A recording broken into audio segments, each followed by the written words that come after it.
Niue government said there were concerns last week when the news of Reef Shipping went into receivership. Honourable Premier Toke Talangi said he is pleased to see the departure of the Christmas vessel to the island. The ship that we were concerned about for Christmas has left Auckland yesterday, so it should be arriving sometime in the weekend. Our concerns at the present moment is the next ship and the ship after that. And we're hoping that and working with Reef at the present time to determine what's going to happen in the short term after the next voyage and to determine from there what we should do as a government. We've got some contingency plans in place at the present time for a ship to provide a service to us if we need to at the beginning of January. And we've also looked at maybe 3, possibly 4 other options that we're investigating at the present moment. Unfortunately, I can't tell you all of those at the present time. Just be reassured of the fact that the ship is coming this Saturday, and we're working very hard to try to get the next vessel up here, which would have been due to arrive here sometime in January anyway, if it was going to go back and come back. So I think I'm more, if you like, confident now with some of the things that we're trying to do than I was last week. Last week it was rather difficult in Auckland, and talking to the receivers and talking to Philip, as well as talking to some of the shipping companies in Auckland, that we would need to look at partnership arrangements or with the contract we have at the present time. So I'm much more comfortable with what we've discussed since last week and this week, and the fact that the ship has left Auckland is very good news for us as well. There was a call by Reef a few years ago, back for the New Zealand government to assist them because of the monies lost with the Niue venture. Have they asked you and the Niue government to help them during this time? No. In our discussions with them last week, they were not looking at Niue and doing that. There is a proposition that President before the New Zealand government with respect to some of the work that Reef have done up here, and we're hoping that that will go through and that will assist Reef and their investments here in Niue. I'm very pleased with the investments that Reef have put here, and I think we owe it to Reef to maintain, if you like, loyalty to them, because after all, they've provided shipping services for us through difficult times, and I know at the present time it's not easy in shipping. Premier Toke Talangi said there are investigations into another possible service if Reef is to discontinue. The Christmas voyage for the island is expected to arrive next week. International Day for People with Disability is commemorated on the 3rd of December every year. Around the world, and Niue's Committee for Disability Persons also hosted a very colourful commemoration yesterday in honour of families and friends with disability.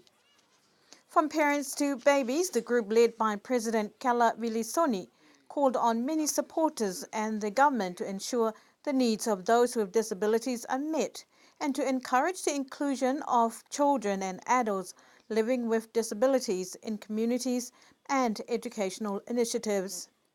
A healthy community is a community that is inclusive. A healthy community is a community that embraces everyone. And I think today is this country, Niue, signalling just how inclusive and embracing Niue is to all that live here. God demanded protection and fair treatment for those with physical limitations. At the end of this verse, it says, "Fear me, I am the Lord your God." It is a calling for all of us. It is our duty, our responsibility to make sure that those who are disabled are looked after in our communities. Most of these speakers share the same sentiments in sending a message that disability is not a disease and disabled persons are capable of implementing duties like that of people without disabilities. Today is about people's rights, disabled people's rights. The rights for them to go to school, disabled children to go to school, disabled people to take a job, to hold a job in government or a business, even their rights to go into a shop without having someone to to lead them in, or having a step that's in the way that they can just wheel up their wheelchair. Addressing negative attitudes, the lack of services or ready access to them, and other harmful social, economic, and cultural barriers will benefit all of society.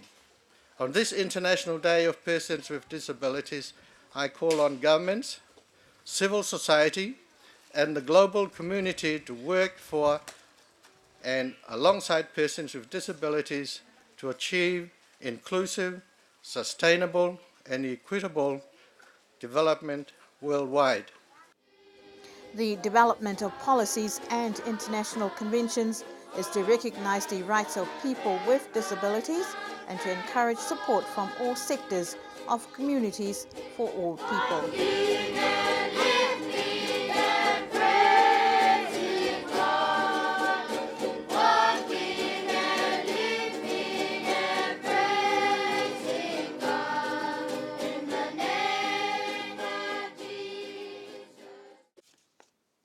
Just as Lands and Survey announced last week, the only village to go to the polls on Saturday this week for the by-election is Mutalo Ululota.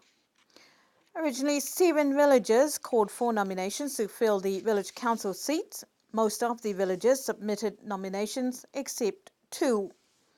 As of last week, the Justice Department declared candidates for the villages of Avaseli, Roipavihi, village of Hakupu, Scan Misiapo, and Petlin Silingi, Lakepa, Timothy Mangawa, and Sione Peletungiavalu, and Namukulu candidates Kilimana Hilingutu, Mokavesili Pitoa, and Talaya Makaya, all elected.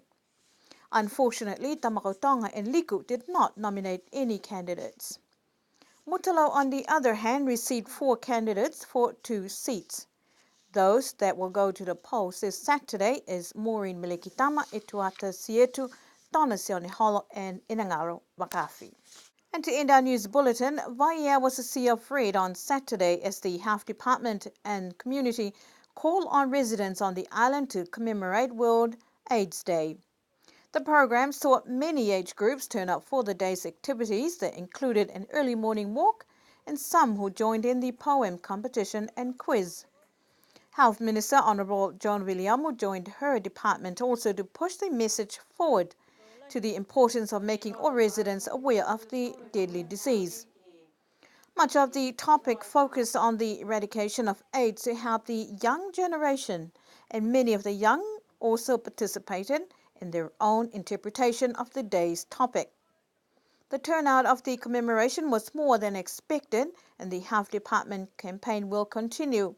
If you need to receive more information regarding this program, you can contact the Public Health of Niuefo Hospital. That's our news bulletin for tonight. Good evening.